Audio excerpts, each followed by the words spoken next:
remember back in the day when I was an associate, I'd always stress out about running out of stuff to say. Whenever I was preparing the weekend homily, I'd think, okay, well, as long as I can come up with something, it doesn't have to be related to the readings. It could be something totally unrelated. As long as it sounds kind of vaguely Christian or Catholic, I'll just spin that and there you go, that's the weekend homily. But nowadays, especially ever since I became pastor, I'm always mindful that the Word of God is God's prophetic word. And so the whole idea is that not so much like what can I say that can kind of sound like a homily, but what does God want to say to His people in this particular concrete setting, in this particular moment in space and time? And so I looked at the gospel, and obviously it's this whole thing of what's the greatest commandment? And the Lord gives two responses. One which people would expect, this idea of like loving the Lord your God with all your heart, all your mind, all your soul, and all your strength. But then the second thing is love your neighbor as yourself. That's kind of a new, interesting add-on. Now, the interesting thing about this gospel is that it continues on in a way which is not really contained in the lectionary, right? So the Lord gives us two-part answers to this kind of relatively simple question. And He goes on to talk about the parable of the Good Samaritan, because of course there's this lawyer who says, and who is my neighbor? And again, the Lord goes on and gives this parable. So you remember that story, right? So basically there's this guy, he's out late at night, and all of a sudden he's attacked by robbers, and he's beaten, he's wounded, they take his stuff, and he's just left wounded and dying at the side of the road. And then people pass by, there's a priest, there's a Levite, and they do nothing.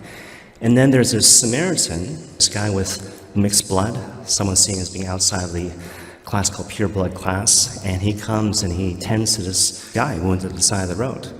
So he tends to him, he pours oil on his wounds and bandages them up, takes him to the local inn and pays the innkeeper, like, take care of this guy.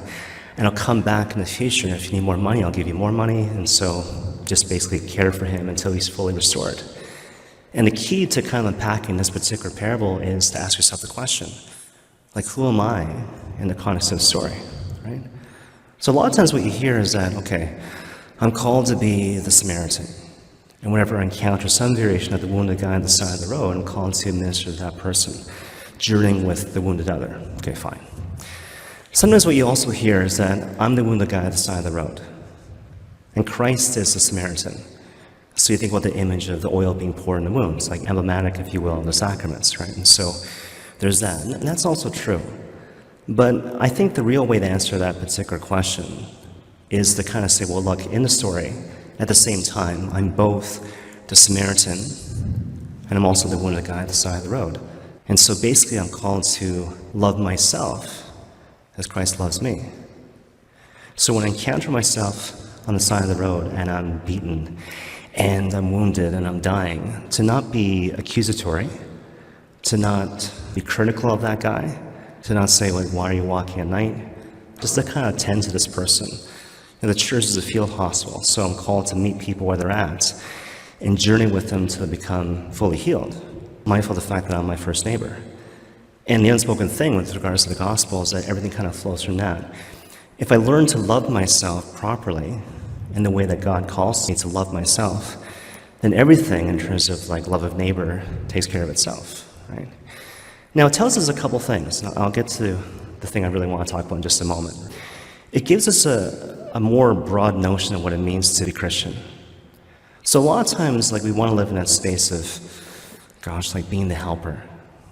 And so I'm strong and I have gifts and talents, and I draw upon my surplus of gifts and talents and maybe things that I have to help my neighbor. But what this story tells us is that the opposite thing is true as well. So again, even though it sounds kind of weird, an important prerequisite to being a Christian and to enter into the flow of grace that the Lord wants us to have in our lives is to have this comfort with being weak. You know, shades of the book of Genesis, right? So at the beginning, what you hear is Adam and Eve, they're naked and unafraid, which means that I'm vulnerable, but I'm secure in my vulnerability. And again, if you want to be in right relationship with God and with each other, you have to live out of space to recover the sense of original holiness and innocence.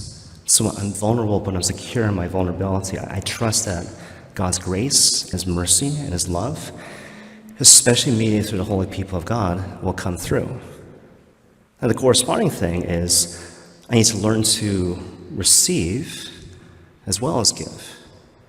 So again, the whole thing of giving, yeah, okay, it's It's easy to be Christ in that regard, right? But to receive, sometimes that's a little more difficult. Like some of you heard this before, but like my mom, back when she had a kidney transplant, it was really difficult for her because she's a really independent gal. And I remember she and I were talking about this, and she was kind of worried, like, gosh, I've had this surgery, and I'm weak, and I'm vulnerable, and I need people's help, but I'm worried that people will not help me. And I remember talking to her about this in a really kind of honest and sobering sort of way, and it's like, yeah, many people will not, actually. But the idea is that you need to give people a chance. So many people won't recognize the opportunity, but some people will. Some people will recognize the opportunity and they'll rise to the occasion. And if they recognize it and they rise to the occasion and they help you when you're like the wounded Christ or the wounded guy on the side of the road, then they grow in holiness and sanctity and all these things. And the idea is that if they reject you, that's going to be painful and hurtful and all these things. But the reality is that people who love you, they will love you. Right? It's a long way of kind of setting up this thing I really want to say, So I want to talk not so much about Al, but I want to talk about the family. Because something that's always been on my mind, obviously I remember the weeks and the months leading up to the funeral. And I don't know if I mentioned this to you before, but I was talking to different members of the family individually. And they were all saying the same thing. Everyone wanted to be strong for the family when the moment arrived. I want to be there for my mom. I want to be there for my immediate family. I want to be there for the extended family. And again, everyone was saying the same thing.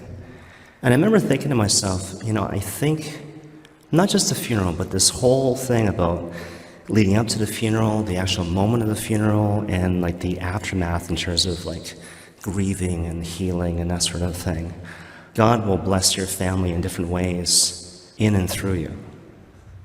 And so at the same time as being the one who gives, you'll be the one who receives. And I think we can all kind of give testimony to that. Along the same lines, I think about the different ways in which people have helped each other. Certainly, there's like specific moments where you can help people in a really tangible, concrete sort of way. So, for example, maybe I want to help someone in terms of like getting food or like, setting up this and that, something physical where I can give you something based on my resources, right? But at the same time, if you just examine how life is, a big part of life is simply journeying with other people as they kind of navigate through their pain, which has no immediate resolution or solution. And that's a tougher thing, and not everyone has the appetite or the spiritual fortitude to do that, but you do. And that's what you've been doing, I remember back in the day when I was on internship, I was talking to my internship pastor about all these things, these apprehensions I had in my heart in terms of like becoming a priest and moving forward in terms of the sermon and stuff. And I remember one of the things I said to him was like, what? I really hate parish functions. And I thought he would have a Jedi mind trick, so I would like love these things. But he said the best thing he ever could have said. In response, what he said was, I hate them too. It's like, well, thank God for that. And what it told me was that, okay, there's certain moments in life where it's going to suck. Right? You're going through it and like, man, this is like really awful. And again, like there's nothing you can do to not make it awful. But at the same time, if you're with someone in that, in the muck, in the messiness, in the confusion, like, okay, like I can do that. If I believe in the midst of that, there's a point to it, right? So it's not a matter of like getting rid of it. Like, the cross is still the cross. And so I'm not alone in that. If I'm with the people who love me and share with me the pain of that particular circumstance, there's something beautiful in that, even though in the moment it's still difficult. And that's something I've noticed, again, not just in the immediate aftermath of the funeral, but in the weeks and months subsequently to that. So just kudos to the family. I don't think I've ever been in a situation where I've actually been friends with multiple people in the family leading up to a funeral, and just to be with you, again, in terms of the before, the during, and the after, just a real privilege. So thank you very much.